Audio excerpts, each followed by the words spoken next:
तारीख था 1 फरवरी 1981। मैदान था ऑस्ट्रेलिया का मेलबर्न क्रिकेट ग्राउंड और मैच हो रहा था ऑस्ट्रेलिया बनाम न्यूजीलैंड। ये सुपर सीरीज़ कप का तीसरा फाइनल था।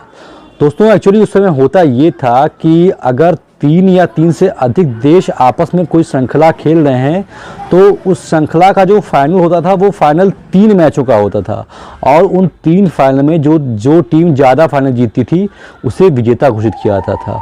तो ये तीसरा फाइनल था न्यूजीलैंड और ऑस्ट्रेलिया के बीच।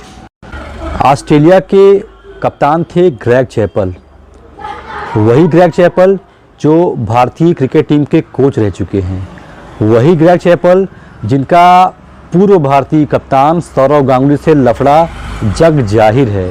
ये वही ग्रेग चैपल थे जिनका कि अक्सर उन दिनों कंट्रोवर्सीज में नाम आ जाया करता था।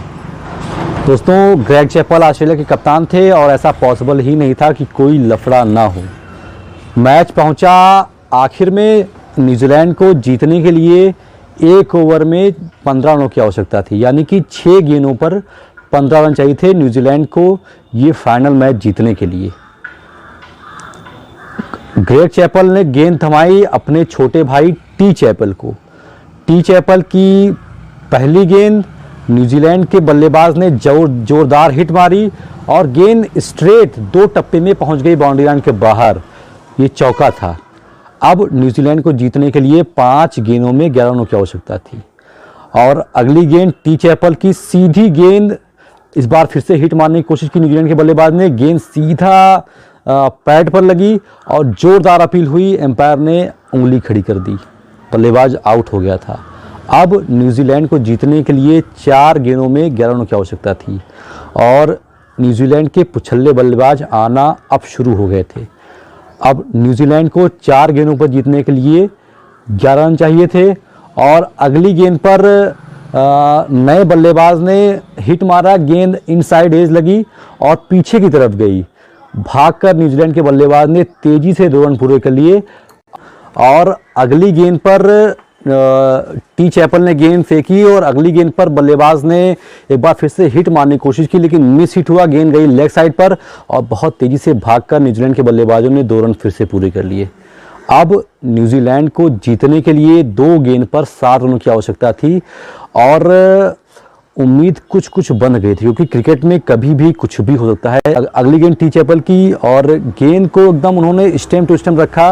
बल्लेबाज एक बार फिर से ज़बरदस्त हिट मारना चाहते थे, लेकिन गेंद उनके बल्ले से उनका संपर्क नहीं हुआ और गेंद सीधा स्टंप पर जा लगी और बल्लेबाज क्लीन बोल्ड हो गए। अब यहाँ एक चीज़ तो कंफर्म हो चुकी थी कि न्यूजीलैंड ये मैच जीत नहीं सकता था, क्योंकि बची हुई आखिरी गेंद पर जीतने के लिए 7 रन चाहिए थे।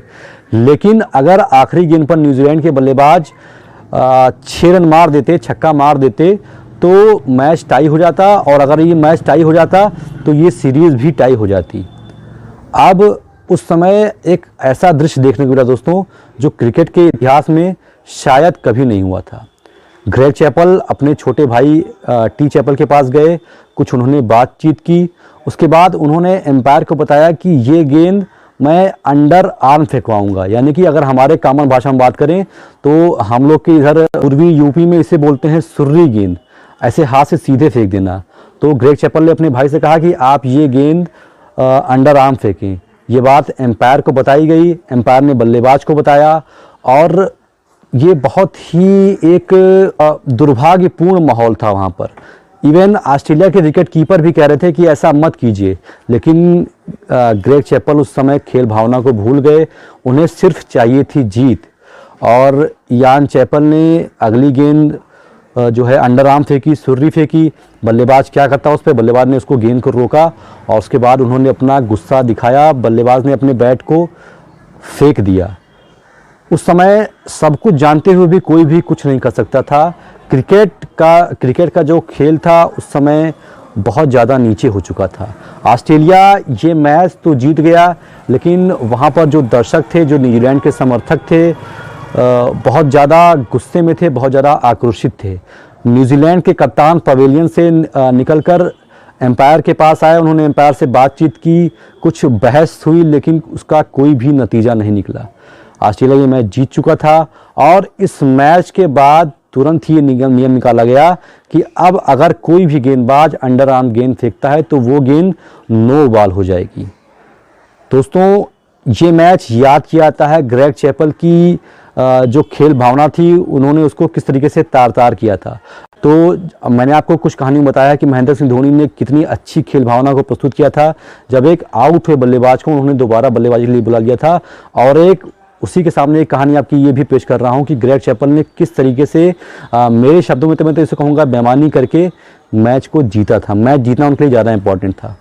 तो अब आप ही बताइए कमेंट सेक्शन में जाकर के कि ये ग्रेग चैपल ने जो किया वो सही था या गलत था। ये डिसीजन मैं आप पर छोड़ता हूँ। तो आज की कहानी में तो बस इतना ही दोस्तों। आशा करता हूँ कि आपको ये कहानी अच्छी लगी हो। ऐसी ही रोचक कहानियाँ देखने और सुनने के लिए ये चैनल सब्सक्राइब ज़रूर कर दें ताकि मैं जो भी नए वीडियोज़ लाऊँ उसका अपडेट आप तक सबसे पहले पहुँच सके दोस्तों। तो अभी तक मेरे साथ इस कहानी में, इस वीडियो में बने रहने के लिए आप लोगों का बहुत बहुत धन्यवाद।